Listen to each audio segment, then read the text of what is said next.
Assalamualaikum warahmatullahi wabarakatuh. Perkenalkan saya Ahmad Nurdi, calon Bupati Pasuruan. Dalam hari ini saya ditemani oleh Pak Budi Prianto, Kepala SD Negeri Nomor 4 Buluan. Selamat siang Pak Budi. Selamat siang Pak Budi. Mohon maaf ini saya mengganggu waktunya Pak.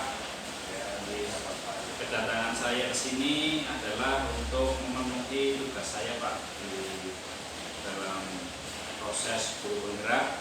Terus ada interview dengan kepala sekolah terkait dengan pengambilan keputusan. Izinkan saya menyampaikan beberapa pertanyaan Pak Budi.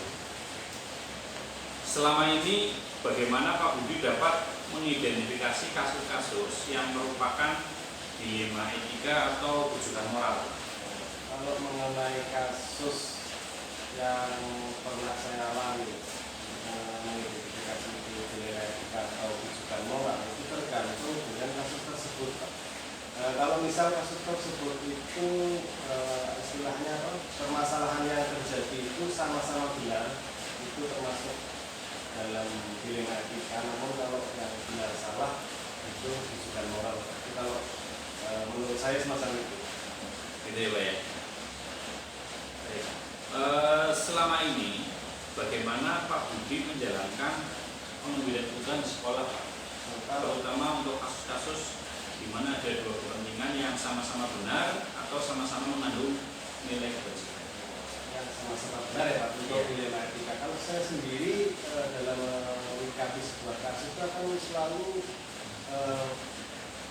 berkolaborasi dengan pihak terkait, terutama seperti teman sejawat, kemudian juga yang bersangkutan. Itu selalu saya ajak untuk mengetahui letak di mana kasus tersebut. Semacam itu. Selanjutnya Pak, langkah-langkah atau prosedur seperti apa yang biasa Pak Budi lakukan selama ini Pak?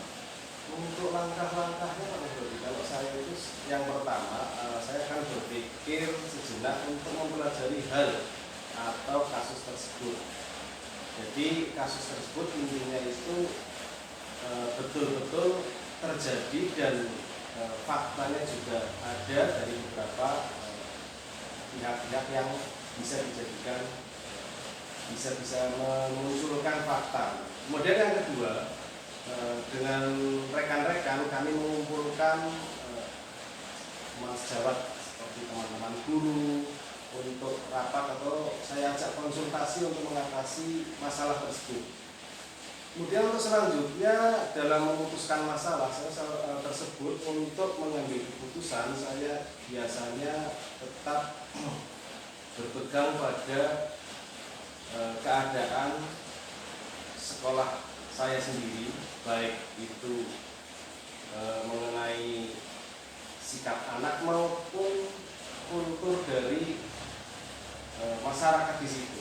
Ya akan intinya saya akan mengambil keputusan berdasarkan bukan secara pribadi tapi berdasarkan keputusan bersama. Jadi prosedurnya seperti itu ya Pak ya. Lalu Pak, hal-hal apa saja yang selama ini Pak Budi anggap efektif dalam pengambilan keputusan pada kasus-kasus dilema etika? Untuk hal-halnya saya akan mengutamakan tadi Pak untuk hasilnya itu hasil untuk berdasarkan keputusan bersama. Kemudian selain itu juga saya akan mengambil keputusan tidak terlalu terburu-buru, akan mencari fakta-fakta tadi atau hal-hal yang dapat mendukung apakah betul kasus itu terjadi. Kemudian yang ketiga saya akan selalu konsultasi dengan pihak-pihak terkait seperti teman-teman guru, KS, lain atau mungkin dengan pengawas. Itu juga saya akan berkonsultasi dengan pengambilan keputusan yang akan saya ambil itu kira-kira supaya dapat saya pribadi mengambil keputusan dengan baik. Jadi itu hal-hal efektif ya Pak ya? Iya. Selanjutnya Pak, hal-hal apa saja yang merupakan tantangan Pak dalam mengambil keputusan khususnya pada kasus-kasus dilema etika? Kalau merupakan tantangan kadang gini Pak, kalau di sekolahan saya itu kadang pihak orang tua yang kadang tidak menyadari atau kadang masih ada sifat ego yang sangat besar sehingga tidak mau disalahkan, atau yang sering terjadi juga kesadaran siswa itu sendiri akan pentingnya pendidikan yang pentingnya pendidikan, atau mungkin bisa dikategorikan pendidikan di situ masih rendah ya. Dan berikutnya yaitu sumber daya manusianya, di situ juga masih rendah, sehingga kita perlu menyadarkan mereka terlebih dahulu. Dan itu tantangannya ya Pak. Iya. Lalu Pak, apakah Pak Budi ini memiliki sebuah tata cara atau jadwal tertentu dalam sebuah penyelesaian kasus dilema etika Pak? Apakah Bapak langsung menyelesaikan di tempat atau memiliki sebuah jadwal untuk menyelesaikannya? Bentuk atau prosedur seperti apa yang biasanya Pak Budi lakukan?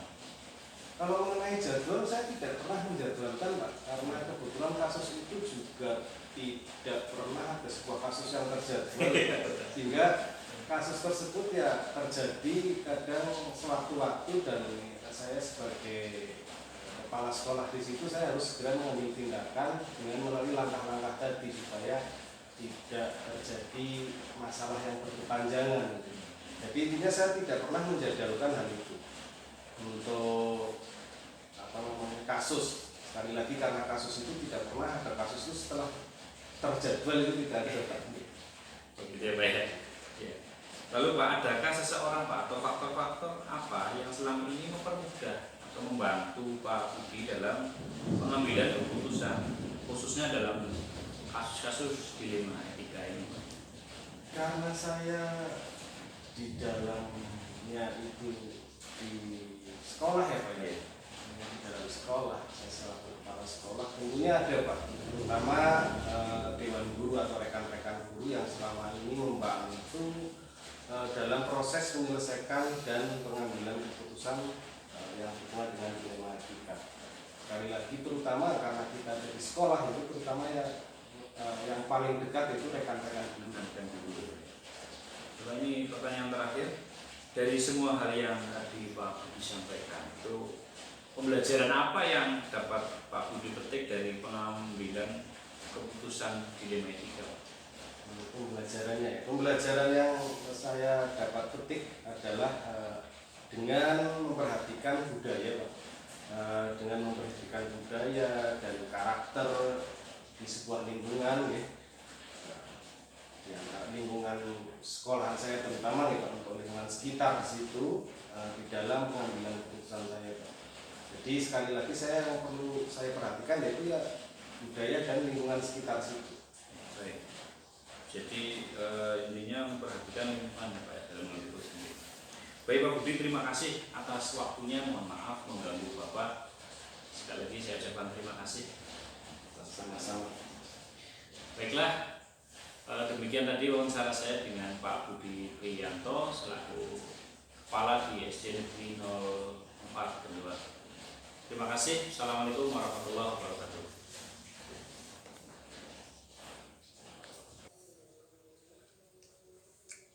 Assalamualaikum Pak Amin. Waalaikumsalam warahmatullahi wabarakatuh. Selamat siang Pak Amin. Ini sehat Pak Amin? Alhamdulillah Pak, sehat. Panjenengan gimana Pak? Alhamdulillah Pak Amin, sehat juga. Keluarga gimana Pak? Keluarga alhamdulillah juga Pak Amin, sehat ya. Terima kasih. Ini Pak Amin, maksud kedatangan saya ke sini, saya ingin mewawancarai Bapak kalau berkenan terkait dengan tugas saya Pak di JGP Angkatan 9 ini. Perlu ada kegiatan wawancara dengan kepala sekolah terkait juga dengan pengambilan keputusan Pak. Kalau Bapak bersedia, ini ada beberapa pertanyaan Pak, mungkin ingin kami ajukan ke Bapak. Monggo Pak, kalau saya bisa menjawab dan bisa membantu silahkan. Ini Pak Amin, untuk pertanyaan pertama itu, selama ini bagaimana Pak Amin dapat mengidentifikasi kasus-kasus yang merupakan dilema etika atau bujukan moral? Oh, jadi itu untuk kasus-kasus yang dilema etika itu ya Pak, itu kalau saya identifikasi itu berdasarkan dengan kalau dilema etika itu kan benar lawan benar ya Pak, itu kalau menurut saya. Kemudian kalau bujukan moral itu benar lawan salah. Jadi kalau misalkan saya mau mengidentifikasi itu tergantung dari eh, ada pelanggaran hukumnya atau tidak, Pak. Kalau melanggar hukum atau peraturan itu berarti sudah jelas bujukan moral, Pak. Tapi kalau dilema etika itu suatu kasus yang mungkin kedua-duanya benar, cuman saling berseberangan atau bertentangan, begitu, Pak. Begitu ya Pak ya. Baik Pak, untuk pertanyaan selanjutnya Pak, selama ini Pak, bagaimana Pak Amin menjalankan pengambilan keputusan di sekolah Bapak, terutama untuk kasus-kasus di mana ada dua kepentingan yang sama-sama benar atau sama-sama mengandung nilai kebajikan? Kalau selama ini yang saya lakukan ya Pak, ini saya menelaah dulu kasusnya Pak, meneliti lebih jauh dulu kasusnya itu seperti apa, mencari tahu kebenarannya dulu, kemudian saya setelah itu dari yang pihak yang bermasalah itu ya Pak, yang punya kasus saya telaah dulu, saya selidiki, kalau sudah saya juga harus berkonsultasi dengan rekan-rekan guru yang lain Pak. Mungkin kalau diperlukan kalau ini kasusnya masalah siswa melibatkan orang tua, nanti mungkin saya akan melibatkan komite sekolah juga, seperti itu Pak. Baik Pak. Terus langkah atau prosedur yang seperti apa yang biasanya Pak Amin lakukan selama ini Pak? Untuk langkahnya itu saya mungkin tadi kan sudah saya sebutkan ya Pak. Yang pertama harus menelaah dulu, kemudian menyelidiki dulu. Nah setelah saya selidiki, saya harus berpikir secara jernih Pak, berpikir tentang masalah-masalah yang atau kasus-kasus yang tadi ada ya Pak. Kemudian yang kedua mungkin mengumpulkan rekan-rekan guru gitu, untuk saya komunikasikan, kemudian saya ajak diskusi gitu. Yang ketiga mungkin memutuskan masalah itu memutuskan masalah tersebut untuk mengambil keputusan sesuai kesepakatan bersama Pak. Itu ya Pak ya, langkah-langkahnya seperti itu ya Pak ya.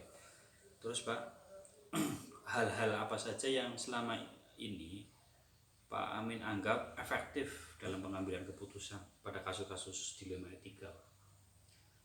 Hal yang saya anggap efektif dalam pengambilan keputusan terutama untuk kasus-kasus yang dilema etika itu mungkin saya harus mengutamakan hasil keputusan bersama Pak. Itu yang pertama ya. Keputusan bersama yang mengandung kepentingan bersama, itu yang harus saya utamakan ya. Kemudian yang kedua itu saya tidak akan terburu-buru dalam mengambil keputusan Pak, sesuai dengan langkah-langkah dan prosedur yang sudah saya sampaikan tadi.